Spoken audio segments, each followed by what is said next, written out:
Hi, I'm Bryce Crittenden. Hi, I'm Caroline Land, and welcome back to EPL's Overdue Finds. Hey, Caroline. How's it going today? Today is fantastic, and it is because I get to share with our listeners that I am recording today with the undisputed, undefeated, official EPL Rock, Paper, Scissors champion, Bryce. That is you.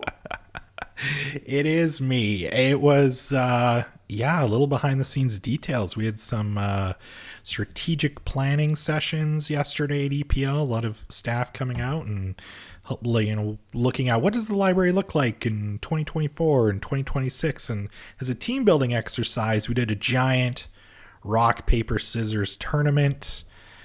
I thought I was going to get knocked out in the first round. I ended up beating everybody. Yeah. Everybody. There were like 100 people there. So, yeah. They were cheering. I felt like a rock star in that moment when I won. It was incredible. It was fun. I couldn't even see what was going on. That's how like exciting it was. Everyone was just in the moment cheering. I didn't know what was happening. I didn't hear you had won until afterwards, and then I was like, "Well, good for Bryce." Yeah, absolutely. You'd like to take this moment to announce your retirement? Yeah, pretty much. That was my first and only rock, paper, scissors tournament. I have nothing left to prove.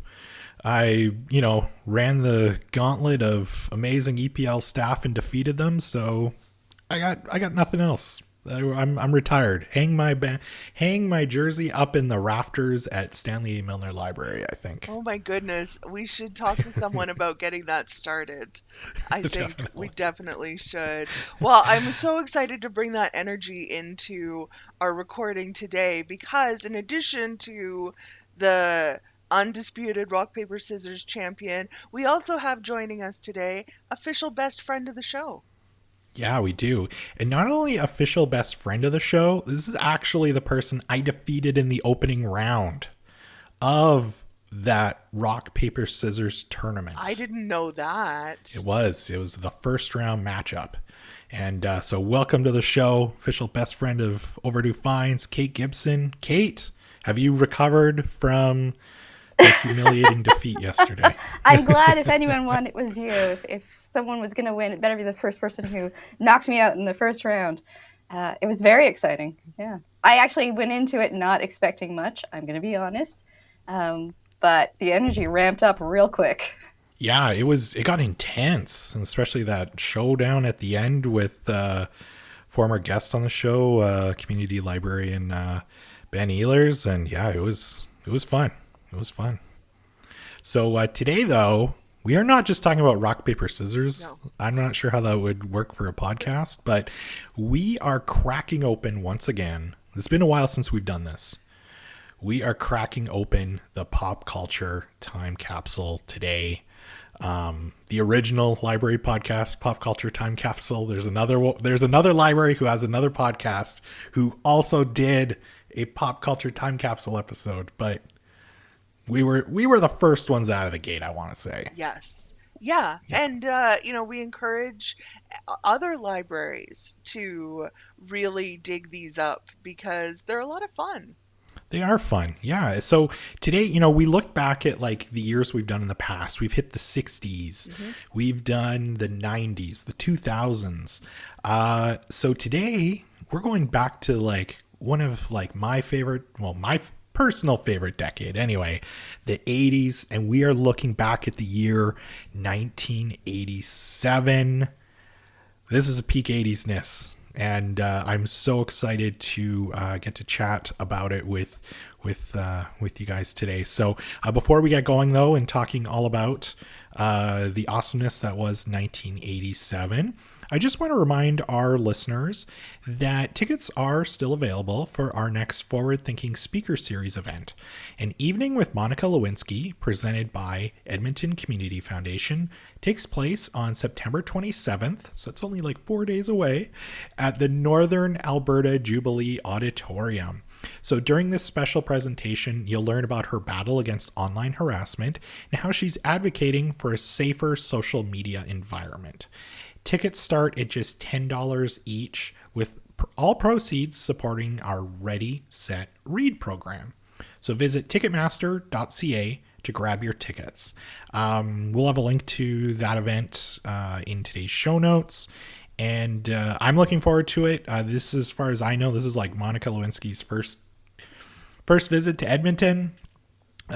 We've been planning this event for a couple of years now, and I'm kind of one of the people who's helping organize it, and I think everybody's going to absolutely love this event. We've lined up Jalen Nye as the moderator, so this is going to be a good one. Sounds really good.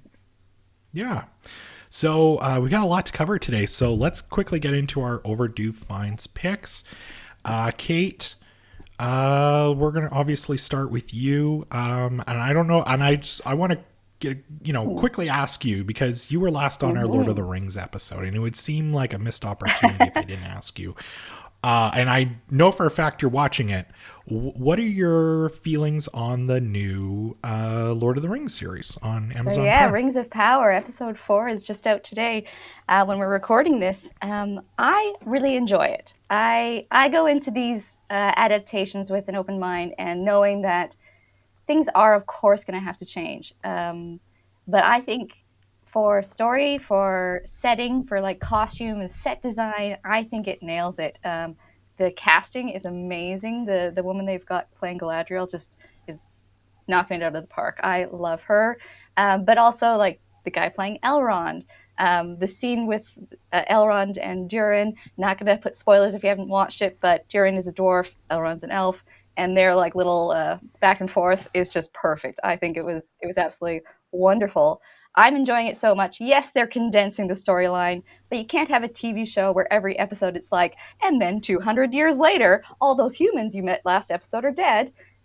Now we have new humans. You can't do that. So condensing all this epic stories that happened over thousands of years in the books into a few years makes sense to me. I'm not going to nitpick about it. I love it. Nice. Well, that's good. Yeah, I knew when it came out, I was like, there's one person who I trust their opinion on this series on above everybody else, all critics. I got to get Kate's read on it. So that's good to hear. I think it's been getting like decent reviews. I do have a few friends who have said to me they're not going to watch it, not because they don't think it's going to be like an okay TV show, but just they know themselves. They just get frustrated and angry because they're such super fans. And I'm like, fair enough, but you're missing out. Yeah, understandable. So do you have an Overdue Find pick for our listeners? I do. That actually wasn't the one I was going to share because you can't borrow that one from the library right now. Actually, one of the series that I have been binge watching and is available in the libraries it came out a few years back. I forget exactly when, but it's Babylon Berlin. I don't know if either of you have watched that. It is a German TV show, and it's sort of, I guess, a mystery. It's set in 1929 Berlin. So Weimar Republic, there's all the like political stuff going on. But it's just a really neat show about a detective who comes to Berlin as part of the Vice Squad, and he has to figure out, he's looking for these tapes. But there's all sorts of things happening, and it's a really neat and well done production. I really like it. I've already watched the whole first season. There's 3 seasons. They're all available in the library. Check it out because it is really good. So is it a German show, or is it English subtitles or English subtitles? Yeah. I don't know if it's dubbed. I never watched dubs. No, that's awful. Yeah. So it is subtitled. Although there's little bits in English because Germans can switch into English. They all get taught it in school and are bilingual and amazing. But yeah, it's all in German and. Interesting. Like I could go on about it. I was reading about like the directors. There's multiple directors, but actually every director directs every episode. So they all take bits and pieces and then they work together to like blend it together, which is such a weird way of doing things normally. Mm-hmm. But there's like really neat sort of behind the scenes stuff on how it got produced. And you don't think of German TV as kind of making it outside of Germany. It's not something you see a lot of. But this one just. It went global, and Netflix has been pushing it at me for the past few years, and I finally went, okay, Netflix, I'll watch it, and I love it. They were right. Nice. Is it a lot of like, oh, this guy Hitler, he's no, we got to keep an eye out on him. I don't know if they've even mentioned Hitler's name. Okay. They mentioned in passing But it's more, I mean, 1929, there was a lot of other things going on as well. And it's based on a book series, a historical book series that was published in German. And yeah, it's like the Soviets, and there's so much going on in Germany in that time period. Hitler was kind of, he was there, but he wasn't the threat or perceived threat that, history hindsight has us knowing he would be. Nice. Well, that sounds really good. Caroline, how about you? What have you been enjoying? I have been enjoying the latest Ruth Ware novel. I have talked about her on the podcast before. She writes really engaging thrillers that are perfect to just pick up and disappear into. The latest one published this year is The It Girl. Hannah and April were roommates at Oxford. The first semester, they became best friends. The second semester, April was dead. I know, right? Like that is enough to hook me.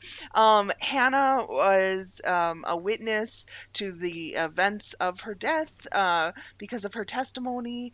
An employee at Oxford went to jail, and just after he has passed away in prison, where he's been since the murder, a journalist shows up at Hannah's door and says, I don't think he was actually the killer.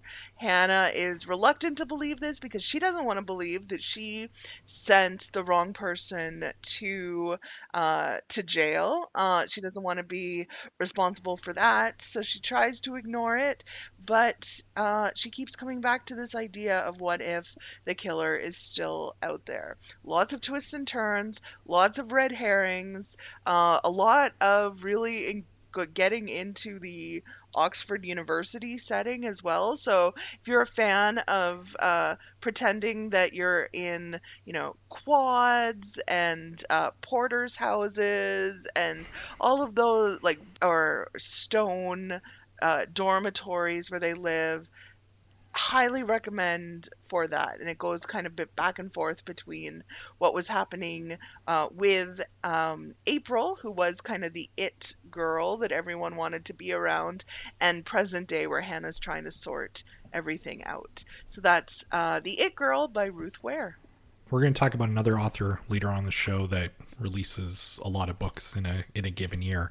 This isn't the first book that Ruth Ware's released this year, is it? I think it Or might is be it the maybe? first one for this published this year, but Okay. probably not the first one I've talked about this year. Maybe, yeah. Because and sometimes sometimes I'm in my other mood of reading about, rom-com, fun enemies to lovers type thing.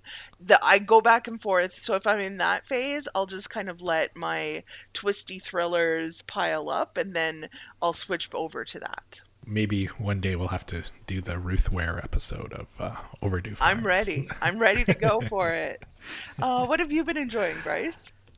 Caroline, you're the same way. I know we both follow a lot of like pop culture news and everything.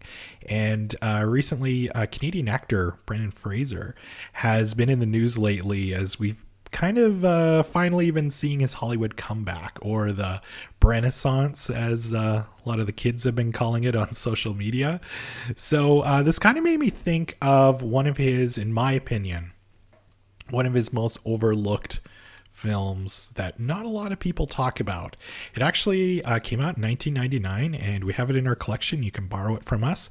It's a comedy called Blast from the Past. That is one of my favorite movies. Really? I love it. I'm not even kidding, Bryce. On my way into work this morning, I was thinking about Brendan Fraser and thinking of his best movies and how I could do a whole episode talking about them, and this was a 100% on the list.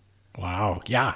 It's a movie that I mean, unless somebody, like, nobody ever brings it up. Like, a lot of people talk about, like, obviously Encino Man or the Mummy series, which I totally get, and those are fun movies. But, like, to me, I really honestly think Blast from the Past is like his best movie, and it's funny. It is it's heartwarming. I love everything about this. And also too, this, by the way, is probably the most late 90s movie of all time. Yep. And I mean, yeah, obviously, Bryce, it came out in 1999, right? But I will get to that in a moment. But if you're not familiar with it, this is a fantastic premise for a movie. So it's about a family. It takes place originally in the movie takes place starts off in like the early 60s, I believe. And it's got a family. It's being family. Christopher Walken is the dad. Sissy Spacek is the mom. And they end up shielding their young son in an underground bunker, kind of during the Cold War, since Walken's character is convinced that the U.S. basically is going to be nuked.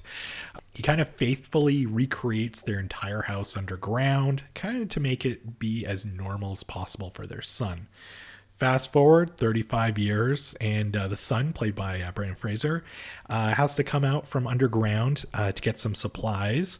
And of course, he's totally out of his element in 90s LA. He comes across a girl by the name of Eve, who is played by Alicia Silverstone, who's fantastic in this movie as well. And she kind of at first, Brendan Fraser's character has never really been out in public before. So he's very sweet and very naive with his kind of like early 60s values that have been kind of ingrained in him. And she does take a little bit of advantage of him and his priceless baseball card collection. But of course, this being a romantic comedy, starts to fall in love with him. So, as I mentioned, this is a very sweet and hilarious comedy. Edmonton's own Nathan Fillion is also in it. And as I mentioned, this is peak late 90s-ness. There's a whole scene in a bar that's like in like a big band swing bar that like there was a huge renaissance of it in the late 90s, I remember. So the movie's aged a little bit that way, but it shouldn't stop you from enjoying this movie. This is a fantastic movie, and I can't recommend it enough. Dave Foley has a supporting role as Eve's friend. So good. It's so wonderful. Brendan Fraser, through the 90s, had this like wonderfully sweet quality to him, and whenever he was playing kind of a man out of time or out of his element, Blast from the Past, Encino Man, George of the Jungle, like this person who that had this like purity of heart to him, and seeing how he's been received in his latest role right now is just so wonderful to see. But I fully encourage people going back and watching Blast from the Past, because it is a lot of fun. So let's dive in to our time capsule. As always, there are many years that we considered for a time capsule episode, but we landed on 1987 because we hadn't been in the 80s before. What are some of the first things that come to mind for you when you think of 1987, Kate?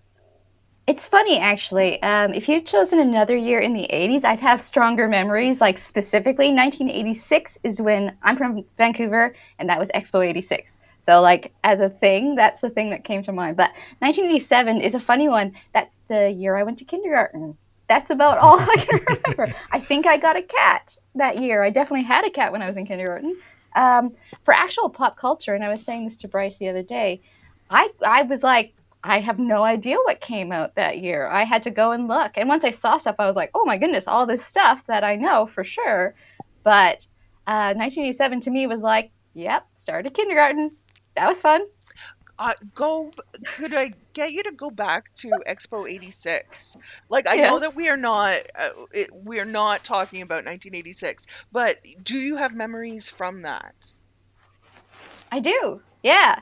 It was such a big event that, yeah, even though I was only 4 years old, it definitely stuck in my head. I remember just physically going there and seeing all of the pavilions, and I remember my grandma taking me down there and teaching me how to whistle, which I know is not a thing about Expo, but I remember that. I remember going down, and there was like a garbage bin set up, and it had a guy inside, and she tried to throw garbage in there, and he grabbed her hand. I have very strange memories. I have memories of going to the IMAX down at, oh gosh, I'm not going to remember the name of the place, but going there for the first time, and as a 4-year-old, seeing this like I don't know if it was Dolby, but like the Yeah. big sound, big image, and it was a space launch, and being terrified. That would be terrifying. You're like Yeah. right underneath a rocket. Yeah, it was so I had these, yeah, I remember going into the pavilions. I remember there was this display like down by the waterfront that had these statues coming out of the water, that was really neat. Um, and then if you lived in Vancouver afterwards, there was remnants of Expo 86 everywhere. There still is. A lot of like benches that were used at Expo 86 got repurposed elsewhere. So you'll find these benches that have the 86 logo on them throughout Vancouver. And obviously the SkyTrain was first built for Expo 86, the first leg of the SkyTrain, which is like the LRT, but with a different name and in the sky. And so that was started in 86. And so that's a legacy of that as well.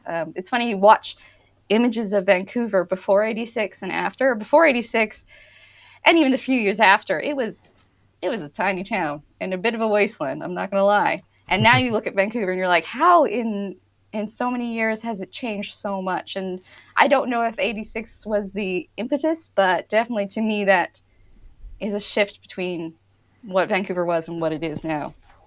So that has nothing to do with 87, Nothing to do with but But I'm glad we took this little detour because I find that fascinating.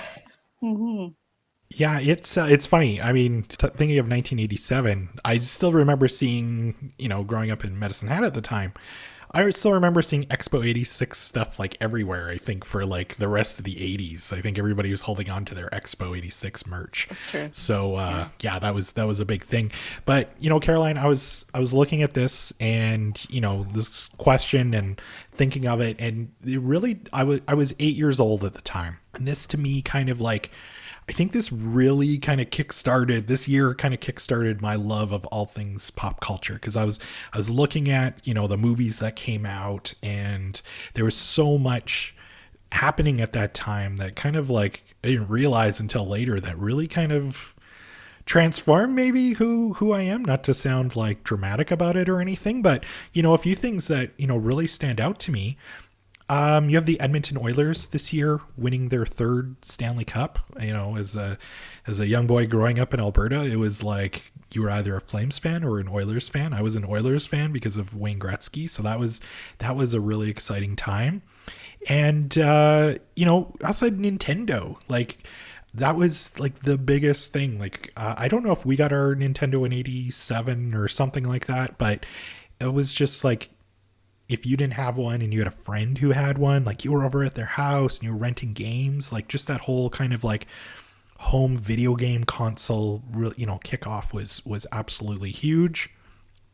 And, Caroline, I love talking about my professional wrestling, and Yes. 1987 for wrestling fans is a huge one because we got peak WWF. This is the year of WrestleMania 3, where Hulk Hogan body slams Andre the Giant. So that's like a big one for me. That's kind of really where my fandom really kicked off. So yeah, there's so much fun stuff happening in that year. But Caroline, I'm curious about you though. Like what really stood out for you? Nothing at the time.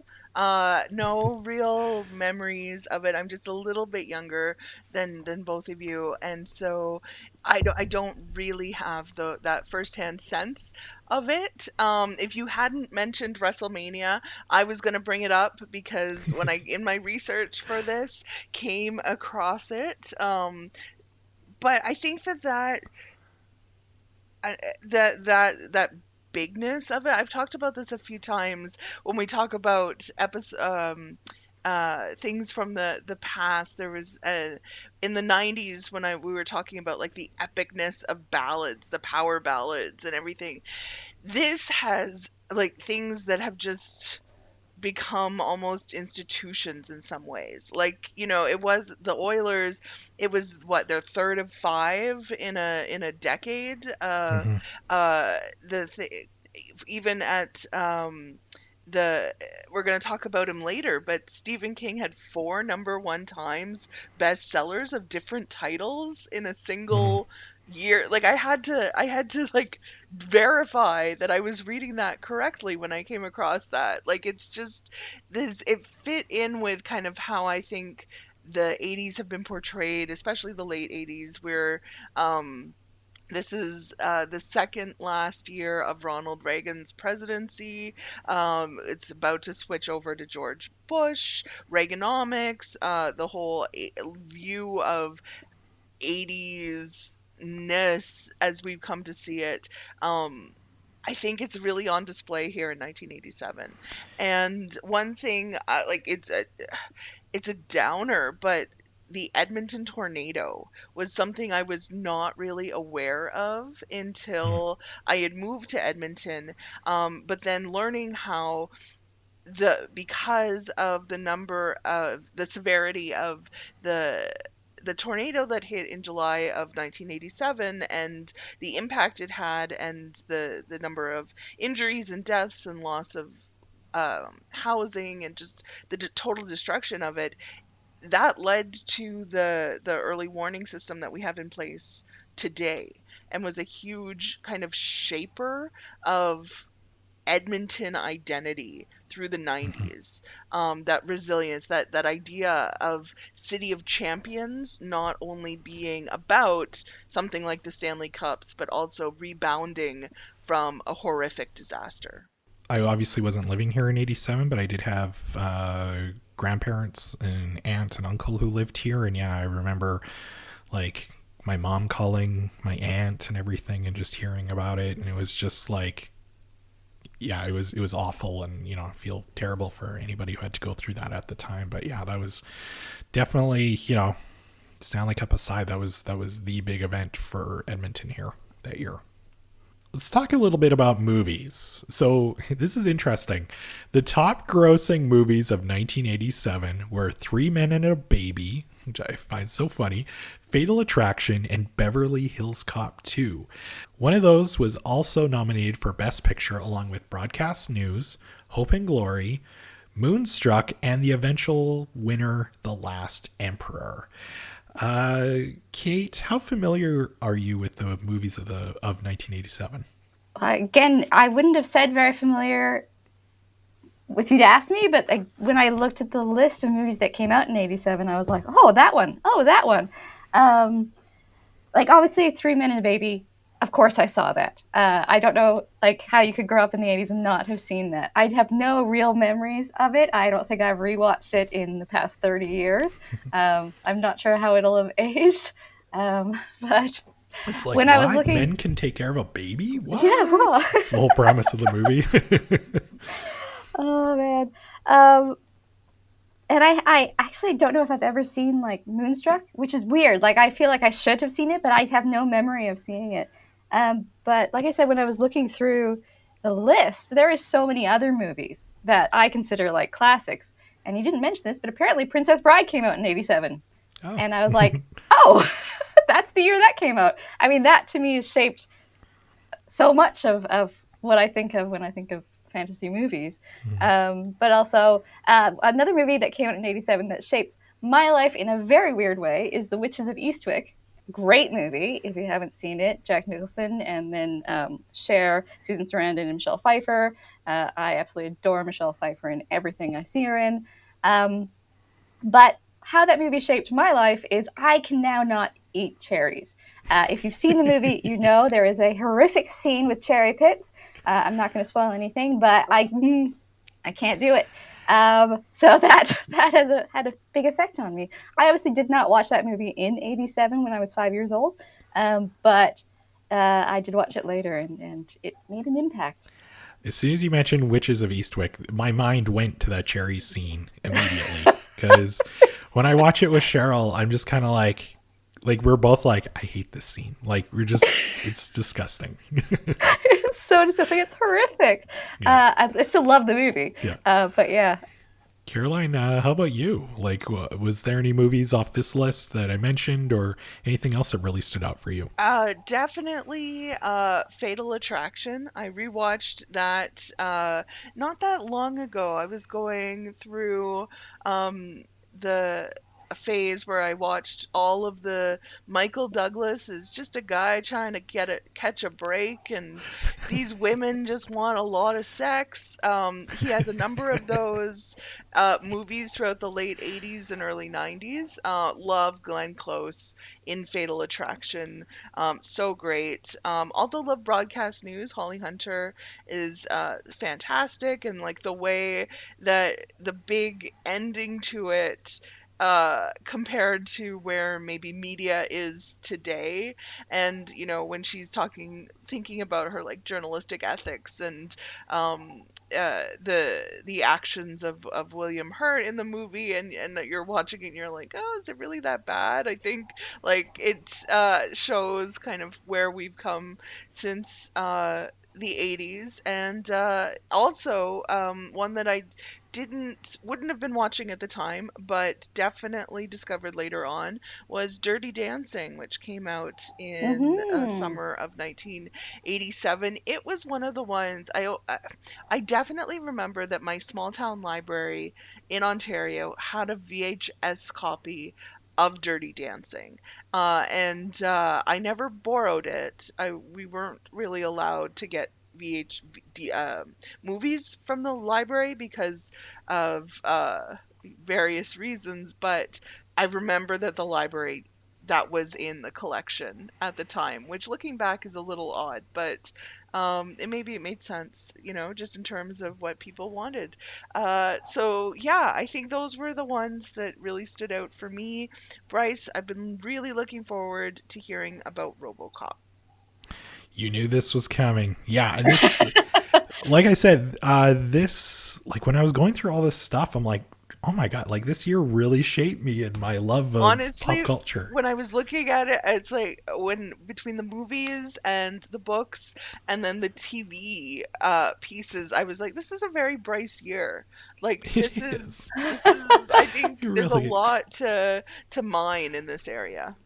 yeah, like for me, so yeah, definitely RoboCop, because like this was such like a weird time period, this kind of Cold War era, because you had RoboCop coming out. You also had the year before, or maybe it was 85, you had Stallone in Rambo First Blood Part 2.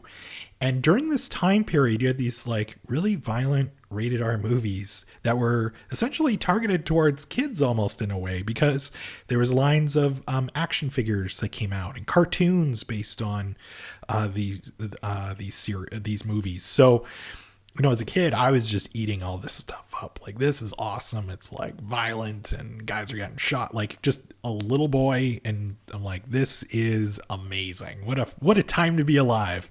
So yeah, RoboCop, like for me, I'm pretty sure I didn't see it in 87. It probably would have been the year after, but I was definitely too young to have seen it for the first time. But yeah, definitely that movie stood out to me. And I also remember too, I mentioned Beverly Hills Cop 2. This is going to age me. I actually remember seeing part of Beverly Hills Cop 2 at the drive-in that summer with my parents. Like, I was in the back seat with my brother, and I'm pretty sure I only lasted like 15-20 minutes into the movie before I fell asleep. But yeah, I can say I guess I saw that at the theater maybe. But yeah, at the drive-in, that was fun. Some other movies too, I remember, looking at that list.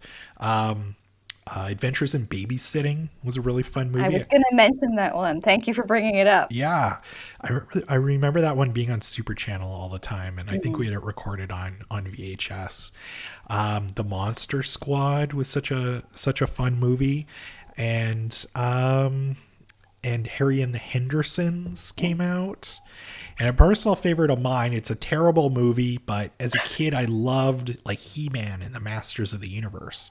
So in 1987, we got a live action Masters of the Universe starring Dolph Lundgren that looked absolutely nothing like the actual, He-Man cartoon, like toy line and cartoon.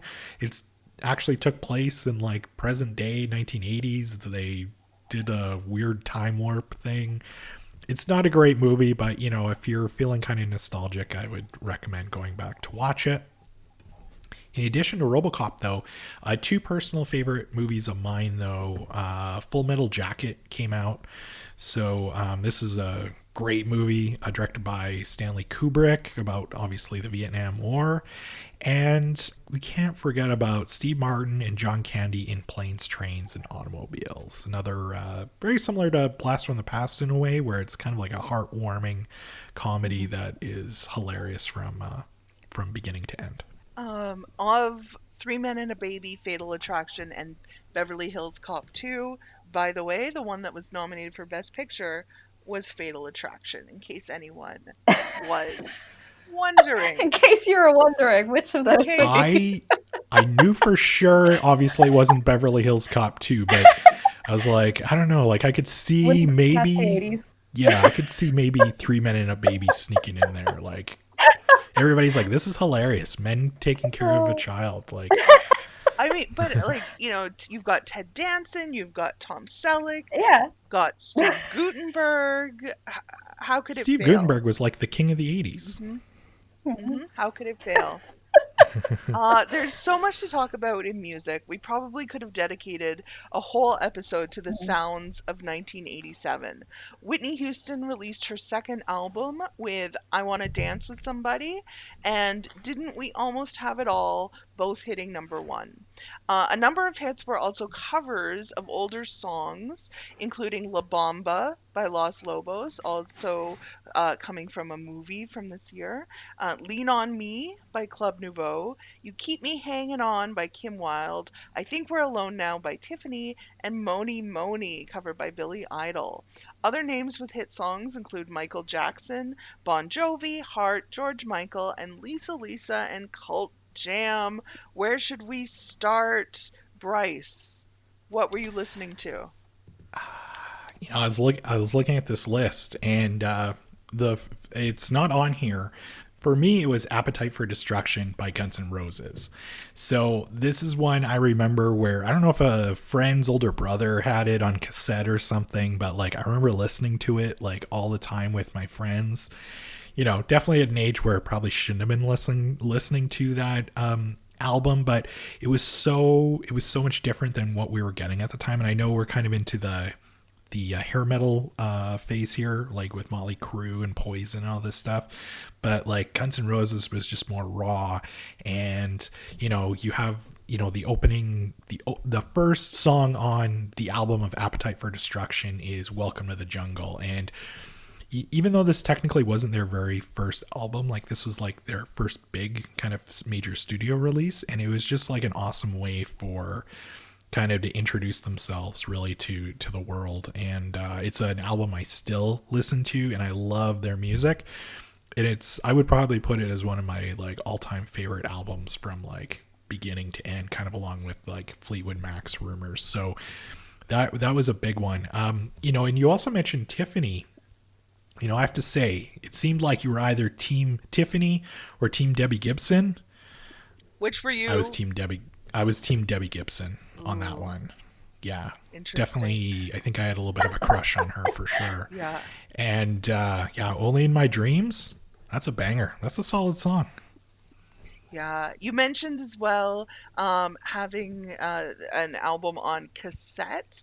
I saw in my research that this was the year that the first single was released, which was, I believe, a Bryan Adams song. So if we were genuinely opening up a time capsule of objects, I fully believe we would see a single in there, which is a single that was released on cassette. Yeah, Kate, what are your music thoughts?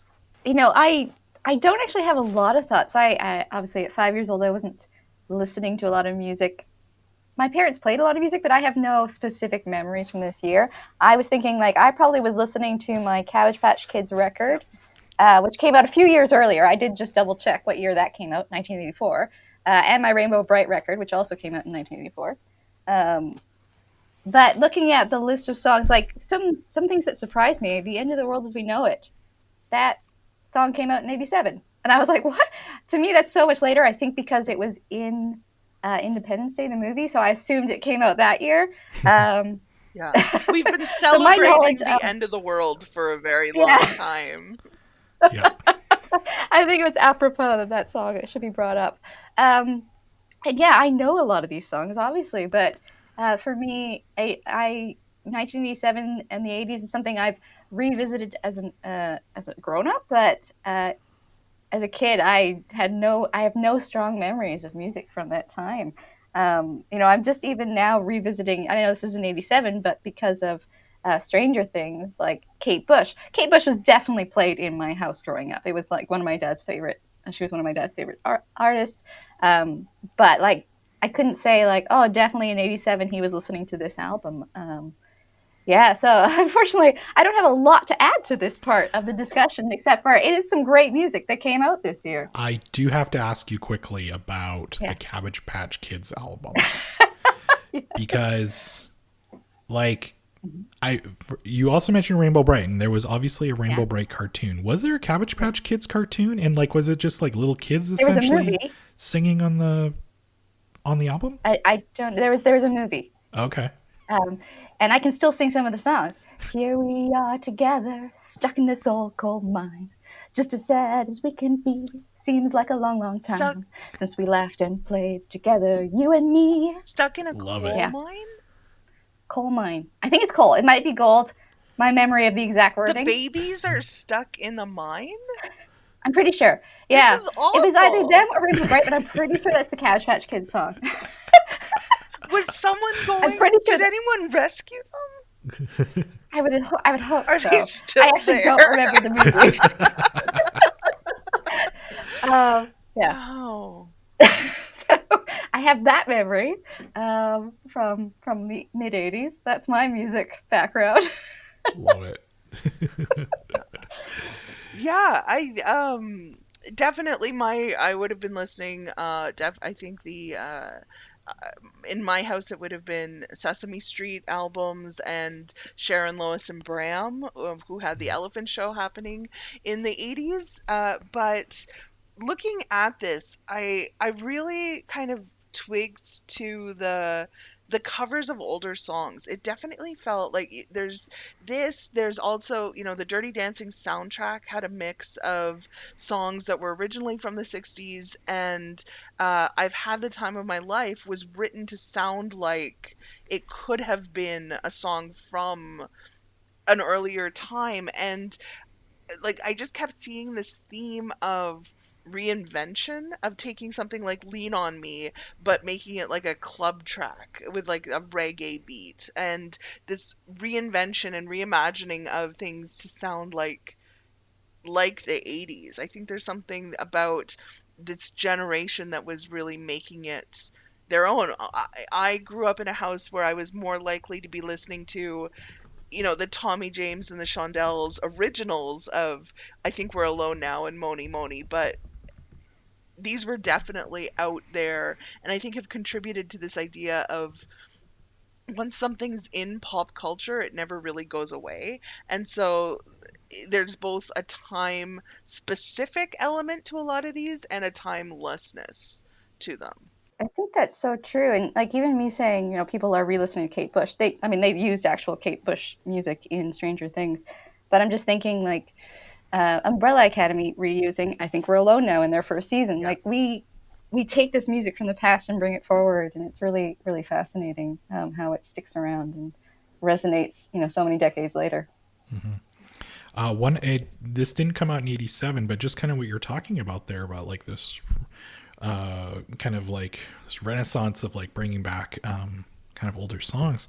The following year in '88, we had Cocktail come out, like the Tom Yes. Cruise bartender movie, and on that soundtrack too. I had that cassette. Yeah, we did it as well, kind of growing up, and I remember my parents playing it in the vehicle. But yeah, there was stuff by the Beach Boys with Kokomo and Little Richard doing Tutti Frutti. So yeah, that soundtrack was huge. So yeah, it was kind of interesting to see all that stuff be really popular around this time.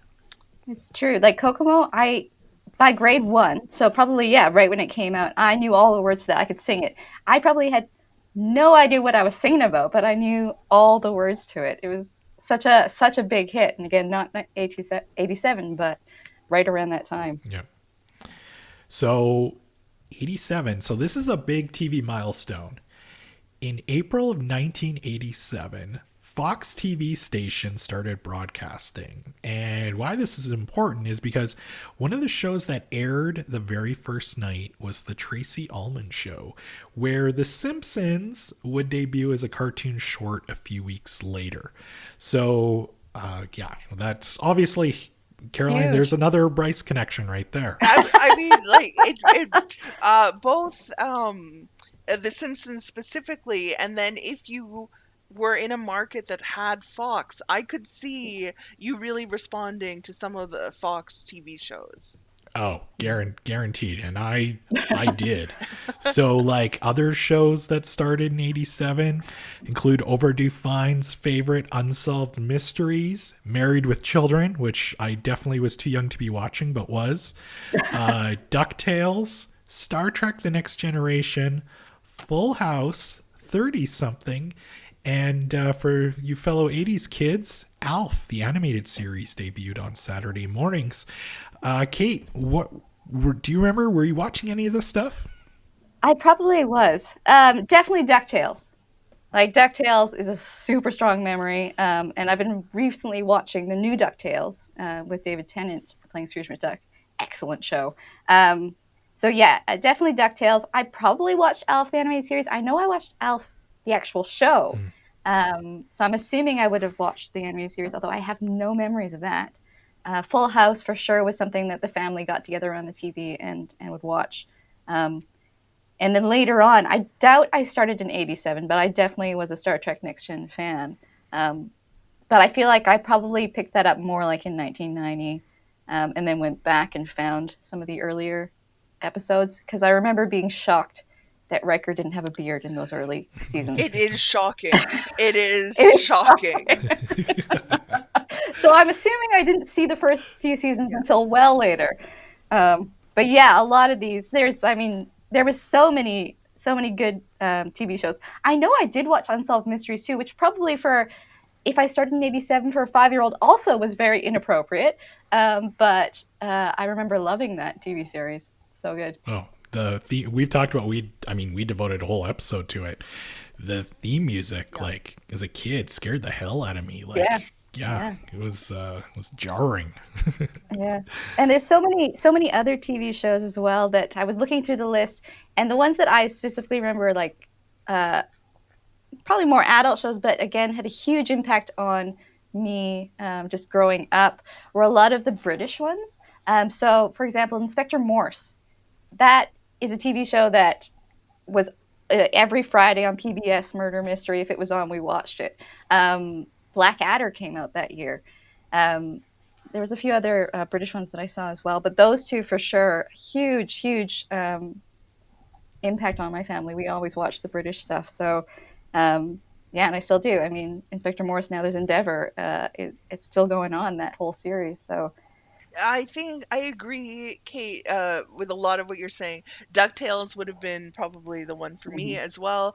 I know that we had a number of the book and cassette sets, and we would my mom would put those on when my sister and I were going to sleep, and so like we would just listen to a DuckTales story before while we were falling asleep. And then some of these other ones, like. Again, it might not have been Star Trek The Next Generation right at that moment, but something like that, or Murder, She Wrote, which was in its, I think, third or fourth season at this point, were just on, and thinking about like what our house was like, there was one TV, and it was like it was the family room TV, and I would be, if you were playing, I might not be actively watching something, but stuff was just on. You just had that exposure to it by virtue of having, your parents would be watching something and you'd be doing your thing with like your Barbies or your blocks or whatever it was. And I don't know if that's the same for kids today in houses, like with different sizes of screens and different ways to watch and just the easiness of, if you were trying to split your cable back then, like it was a whole undertaking to have it go Yep. to a different Yeah. television, even if you had one in your house. So I wonder sometimes about that. Our kids getting exposure to things that they were maybe too young for. But hey. I definitely was watching a lot of television at this time for sure. Yeah, Bryce. Yeah, it was a fun time, kind of thinking about watching TV at that time, because there was one TV in the house, maybe two tops. And that second TV was probably very crappy and maybe even black and white or something.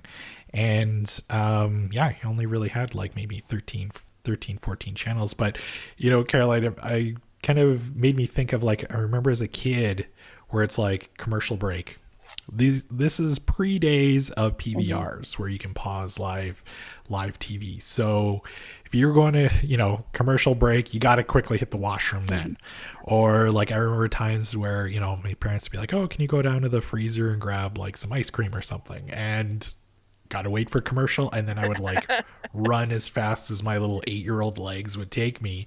So I could be back to, catch the second half of Who's the Boss or something like that. But yeah, it was a fun time. But speaking of Who's the Boss, like for me, those were kind of the shows that I remember watching the most with my family. Was a lot of those family sitcoms. So like Who's the Boss, Growing Pains, Family Ties.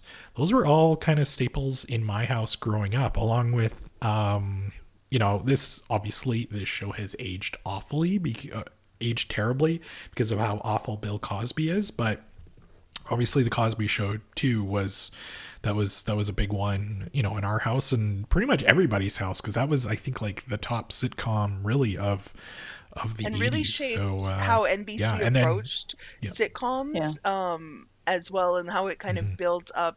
It was the first, must-see TV came later in the 90s around NBC sitcoms, but really shaped how the network approached its sitcoms and marketing for sure. Switching over to books, we already mentioned one of probably the biggest name from this year. Stephen King alone had 4 New York Times #1 with It, Eyes of the Dragon, Misery, and the Tommyknockers. Other authors who had big sellers this year included Danielle Steele, Scott Turow, and Tom Clancy. Why do you think these books were striking a chord with people? Any theories on Stephen King mania? That is incredible. Like I couldn't believe that when, you sent out the notes and you had that stat there. And because Stephen King still to this day puts out it seems like at least 2 to 3 books a year. And, when you see this list here, like it alone is like 1,500 pages or something. These are also just like the ones that made #1s. He had other books come out that year too, because I was looking at the list and book 2 of the Dark Tower series came out. And those are not small books. Yeah, it's like, where does he find the time? And such hits. Like these are ones that people know, like It. They just remade into a movie series. Tommyknockers. These are not just, Misery is like, and Misery I would consider like the movie adaptation to be like one of the best ones. I agree. And Eyes of the Dragon was actually my very first, I remember it was my very first Stephen King book I read. I did not read it in 1987.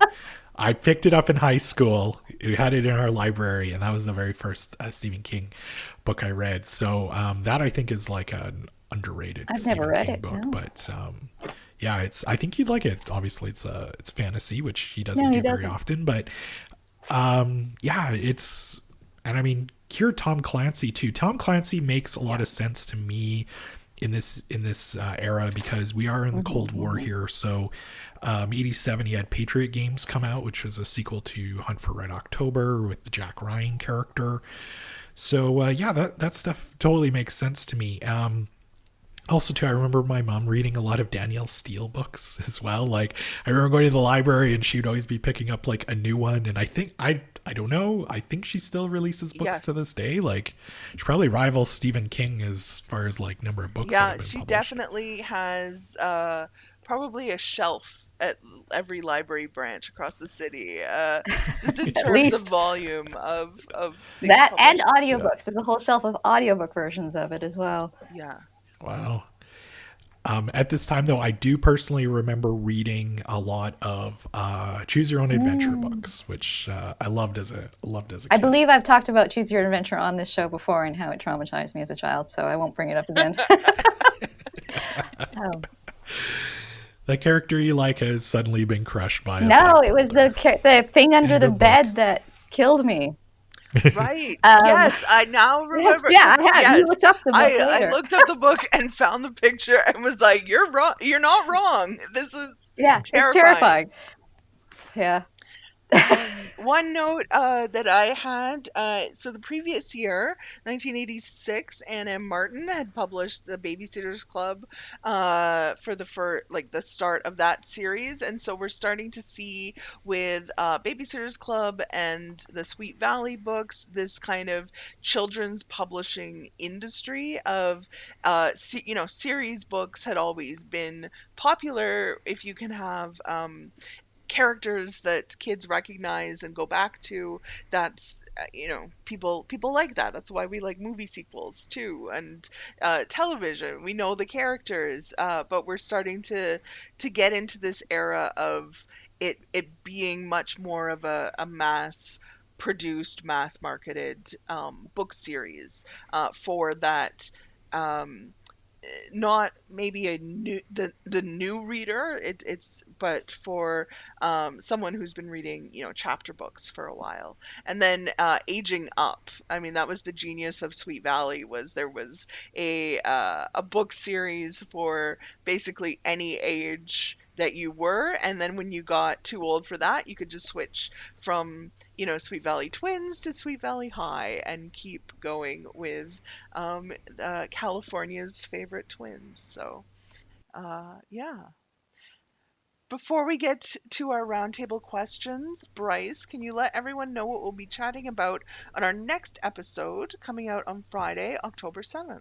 Yeah, a lot of people have been talking about the highly anticipated film Blonde that will be streaming on Netflix about the life of Marilyn Monroe. On our next episode, we're going to be taking a look back at the life and career of the Hollywood icon and share our thoughts on some of Marilyn Monroe's movies. Caroline, I mentioned to you before, obviously everybody knows who Marilyn Monroe is, but I admitted to you I've seen a ton of movies. I've yet to watch a single Marilyn Monroe How? movie. How have you not? I'm terrible. It's like, yeah, I could watch like Some Like It Hot, or I could watch Robocop for the 100th time. So Robocop always wins, but it's just, yeah, one of those things. Do you have Kate? Do you have a Marilyn Monroe movie you think I should watch for this I don't episode? know. I mean, Something Like It Hot is great. So yeah, if you're gonna watch one, have at her. She has such brilliant movies though. Like, I'm not a Marilyn Monroe super fan or anything like that, but I think I'm always weirdly surprised by how good of an actress she is. And so yeah, I always enjoy her work. And we're definitely in the episode going to get into talking about that and why it is that we're Mhm. surprised that And it's she so is, silly. Mhm. Yeah. turning in these performances that she did in some really great movies throughout her career. Okay, our first roundtable question. You have a dinner reservation for 4 people. What three 1987 born celebrities would you invite to have dinner with you, Kate? This was hard. I kind of was looking through the list of people born in 1987, and yeah, I actually struggled a bit. I picked two right away. Karen Gillan, who played Amy Pond in Doctor Who, and she's just fun and lovely. And I mean, she also has like her own directorial stuff, so I think she'd be an interesting person. Plus, I love a Scottish accent. Speaking of accents, my second person born that year is Nicola Coffin. who is an Irish actress, first seen in Dairy Girls, now on Bridgerton as well. And I think she's just brilliant. Like, I follow her on Twitter. She's hilarious. She's very out there and outspoken. And I just think she's absolutely lovely. And again, love an Irish accent. And then I was struggling for a third until I saw, I apologies if I mangle this name a bit, Ismael Cruz Cordova. Until 3 weeks ago, I didn't know who that was. But he is now on Rings of Power, and he plays one of the elves, one of the new characters in the show. And a chance to talk to someone who's on that show would be fascinating. He's also a person of color playing an elf, which I know there's been some rumblings about that from people. So it'd be really interesting to talk about sort of that and how he's been dealing with that, which totally elves can be any color. They're elves. So, yeah. This sounds like an amazing dinner party. I love it. Bryce, who are you inviting? Well, Kate mentioned, Irish accents, and one of the names that stood out to me is former WWE Women's Champion, the man, Becky Lynch. So, be having dinner with her, along with, this is quite the list, by the way, Sidney Crosby, and actress and turned author Mara Wilson. So, of course, she played Matilda. She was the youngest daughter in Mrs. Doubtfire. You've probably seen her in a ton of 90s stuff. And I know she's quite funny on social media. So that's my little weird dinner party. Mara Wilson was also on mine, so I don't know, maybe she's going to be double booked. If I had to, I would maybe swap out Blake Lively for Mara Wilson, but I just really want to talk with Mara Wilson about her experience in the 90s as a child actress, and then her writing career later on after that. So I think I'm going to keep Mara Wilson, just plan it on a different day from your dinner party. Ronan Farrow, I'll ask him. I feel like he would be great at that dinner conversation of, just talking about what he's working on or some of his past journalistic endeavors. And then my last one was Scott Moyer, Canadian ice dancer, gold medal winner. I was like, no, I don't need. Yeah, I do. I have some questions about his career that I think it had better be a long dinner because I have a lot of questions. So when I saw that list, Caroline, and I saw Scott Moyer, I was like, I will bet everything I own Scott Moyer is on Caroline's so list. close to not being on there, but in the end, I'm like, if you have that opportunity to ask him, to have him talk about his career, love, you have to go for it. So, yeah. Okay, this is the question we always ask in our time capsule episodes. What year should we open up the time capsule for next? Kate, what do you think would be a good year? Well, I was wondering, like, when you say pop culture, can it be like way back? Like, I think it'd be interesting to do like 1929 or something like that. I mean, that's a fascinating year in history. So much going on. Obviously, the stock market crash, like I said, the Weimar Republic going on in Berlin. There's just so much happening. But also, 1927 is also a fascinating year as well. That's when the first transatlantic flight happened. The first talkie, I think, came out in 1927. There's like so much happening in those late 20s years. I personally think it's just fascinating, but I was also thinking, like, what about the Victorian age? Like, talk like music hall stuff, although I don't know how much people would be interested in that, but books coming out during the Victorian age, talk about Dracula. Sorry, I get really excited about Dracula. Yeah, but personally I was thinking late 20s, I think could be really interesting. There's probably some music that actually is still played from that. Well, I know there's some music from that period that's still played and redone. Like, I think there's opportunities there for pop culture. I agree with you, Kate, and have been trying to pitch these for a long time. That's why I keep this question in here. So Yeah. Well, we clearly our next one clearly has to be in the 20s then. Kate, we'll have you back on that for that one. I've also pitched like 1913. That was the year Oh, EPL fun. opened, and lots going Yeah. on there. We had the Spanish flu epidemic years at the beginning of the pandemic. I think we're kind of past that now. Yeah. And then when we were like looking at like the 1990s, I was like, let's do the 1890s, and Yeah. so I think there's still a lot there. Sherlock Holmes. Yeah. Like, sorry. Yeah. And then talk about all the like ways that people reproduce those years in modern times and how they work or how they don't work. Because a lot of times when they try and do it, it's like, oh, that's not what it was like. Bryce, what do you think? So today we're talking about 1987, but I would love to go back 10 years before that to the year 1977 for a couple of reasons. One is because it's the year that we have the juggernaut that is Star Wars, New Hope. So the very first Star Wars movie came out. Nobody knew much about it, and it just absolutely blew up and kind of changed the way we look at movies today. And then also that was the year that we lost Elvis Presley as well. So I think 1977 could be a good one. Bryce and I were talking briefly a couple days ago about ties, 1987 ties to Lord of the Rings. There wasn't any that we could find, but the Bakshi cartoons that came out in, was it 78 or 77? I think 78.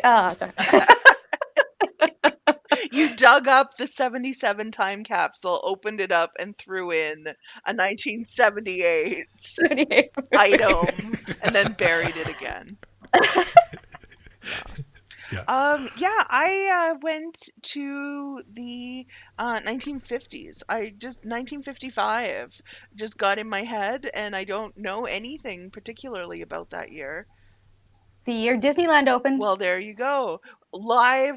It's the year my dad was born, and for his 60th birthday, there was like presents all like tied to that. There's a lot that happened in that year. We should maybe go to Disneyland and record live on Broadcast from there. location. Yeah. I think that. Yeah. I mean, that writes itself. I volunteer. Yeah. Security's like, what are you guys doing? Just set up a table with an Overdue Fines banner and I think we could probably charm them. Although Disneyland security has probably seen a lot, I think so. you know, in their tenure. Yeah. Oh, that could be a podcast episode all in itself. If if anyone listening knows or has been a Disneyland or Disney park security guard, get in touch with us, podcast@epl.ca.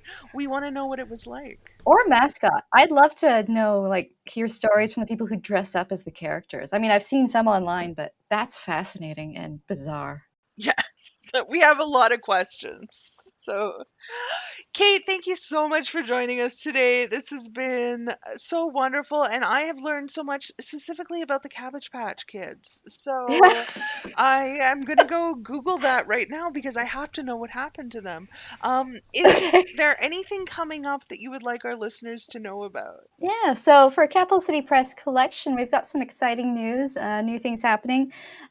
We have the collection is the physical collection based out of the Milner Library, and in the past we did a call for a couple months to submit your work to be in this collection, but we decided let's open it up year round. Books get published all year round. Why make people wait a year to submit to that collection? So if you have a book that's been published recently, you're a local author and want to get it into this special collection, you can go online to our website, epl.ca/Capital City Press, and submit your work. There is a few things we need you to do to make sure we can purchase it, but all that is explained on the website. And as well, October 1st is always when we do our call for new featured writers. So if you are a local author who wants to do some programs with us, write some book lists, and just get spotlighted, submit your name. So October 1st, that will go live on our website as well, with all the details on how to apply. We hope you've enjoyed today's episode. If you haven't done so, we encourage you to subscribe so that you get all of our new episodes, including if we do a 1920s episode coming up in the future. Please also leave us a review on Apple Podcasts, and most importantly, tell a friend about the show. Maybe that friend that you experienced 1987 with. Don't forget that we'll have a link to everything that we talked about in today's show notes. My condolences to Caroline, who I believe is doing up the show notes for this one. So this is going to be a long list. Worth it. Caroline worked very hard on this one, so please go check that out. And if you want to share your 1987 memories with us or suggest future Pop Culture Time Capsule years, email us at podcast@epl.ca or hit us up on Twitter by using the hashtag EPL Overdue Finds. Thank you for listening, and we'll see you next time.